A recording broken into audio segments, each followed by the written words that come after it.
my beautiful friends. I hope that you are doing amazing today, and I hope you're hungry, because today we are going to be making a wonderful apple pie. And this is actually something that is super personal for me because my mom has been making this apple pie, well, almost this apple pie, for so many years, and I remember all of the wonderful holidays that I enjoyed it before the allergies got to the point where I could no longer enjoy that pie.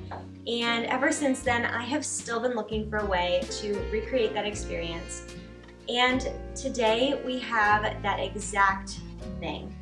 This pie is vegan, sugar-free, and it is completely gluten-free, which means that everybody who has a sensitivity or allergy is more than welcome to enjoy. Before we start cooking, we always have to make sure that our hands are nice and clean.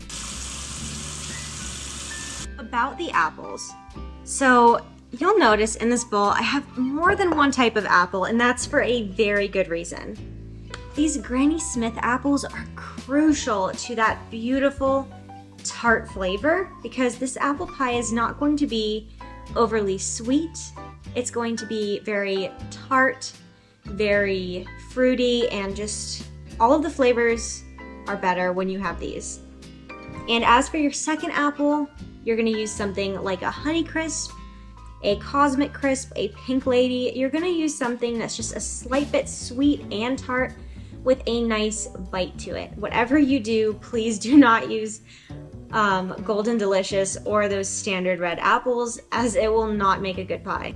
So after washing all of our beautiful apples, the first thing we're gonna need to do is peel them. And this is my lucky double-sided peeler. I wish I could tell you where I got it from because I got it off of eBay, and I don't even know if these are made anymore, but I would look up a double-sided peeler if you are interested.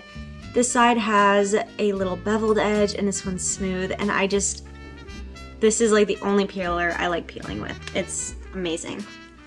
But you're just gonna start at the top.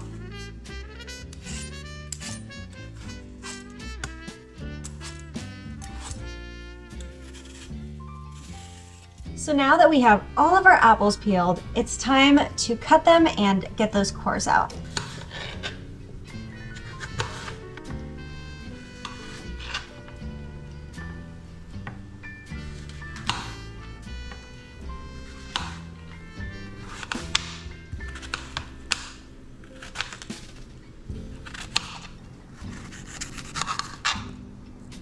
Now that all of our apples are peeled and cut, it is time to bring them over to the stove.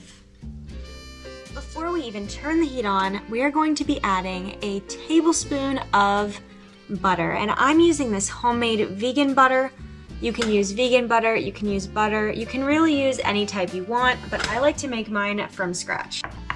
Thankfully, this dish is something that once you get it on the oven, you can put everything in at once and just kind of let all the flavors melt together. So after you put in your butter, you're going to be putting in a sugar-free apricot jam. And it is so important that this is apricot because this is what gives it that signature flavor.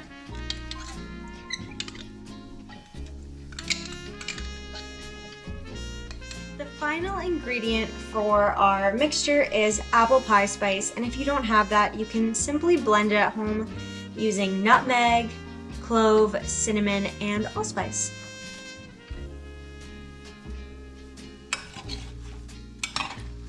We're gonna leave our wonderful mixture on medium for about 15 to 45 minutes, anywhere between there.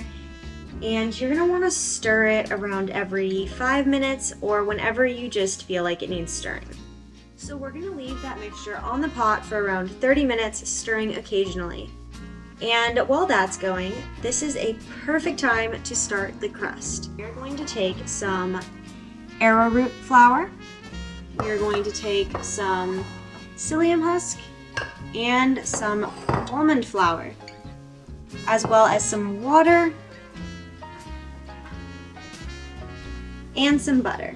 So for this, we're gonna need a bowl, and you're gonna take about 2 heaping tablespoons of butter, which is exactly what I have here, and throw it into the bowl. And it does not need to be melted. It's actually preferable if it's not.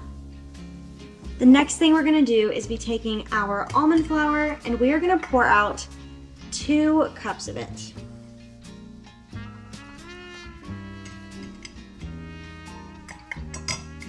Along with that, we're also going to need the exact same amount, 2 cups of this arrowroot flour. And for that, I'm actually going to spoon this into the exact same until it hits 4 cups. I have found that a 50-50 mixture with these two works incredibly well. And the psyllium husk is just added for extra stability, but it is definitely needed.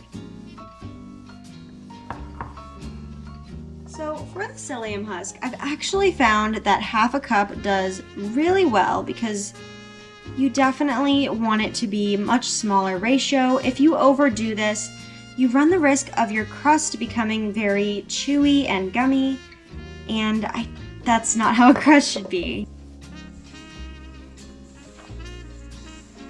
We're just gonna wanna make a little divot on the center of that dough mixture. That's where we're gonna start adding the water. We're gonna start adding the water in 1/2 cup increments and keep mixing until it becomes the perfect pie texture.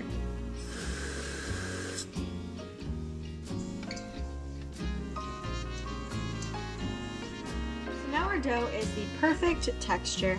I have my silicone baking mat right here, and we are just going to get that dough right on the mat. You're going to want to push it out with your hands just a little bit and break it into 2 groups. One is going to be for the bottom crust and one is going to be for the top crust. So we're going to take this and put it aside for the top crust later. But for now, we are going to be focusing on the bottom crust. And I like to use a rolling pin. I think that it is the most efficient. And you're just going to start very light. This is definitely not like a gluten dough, and you have to be very careful with it. And the goal here is to make a sheet of dough large enough that you can fit it into a pie pan. So once you roll that way, you're gonna roll this way again, and then you're gonna go the opposite way.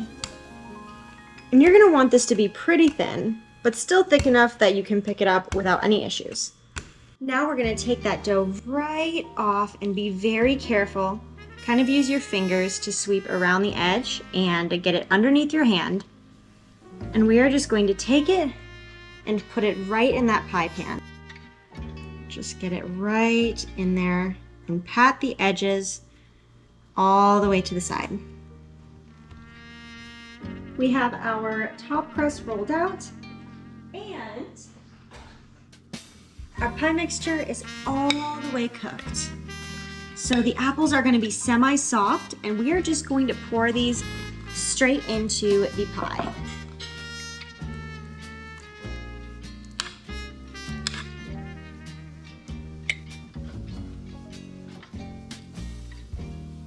And then we're just going to pinch the sides all the way around. I like to cut those little tiny designs in the center, but if you don't, you can always just poke it with a fork. Alright, my friends, it has been an hour and it is time to take the pie out of the oven.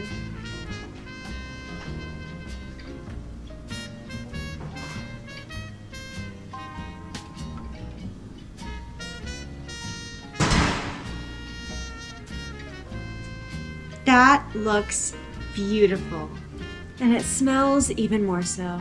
Now the only thing left to do is try it.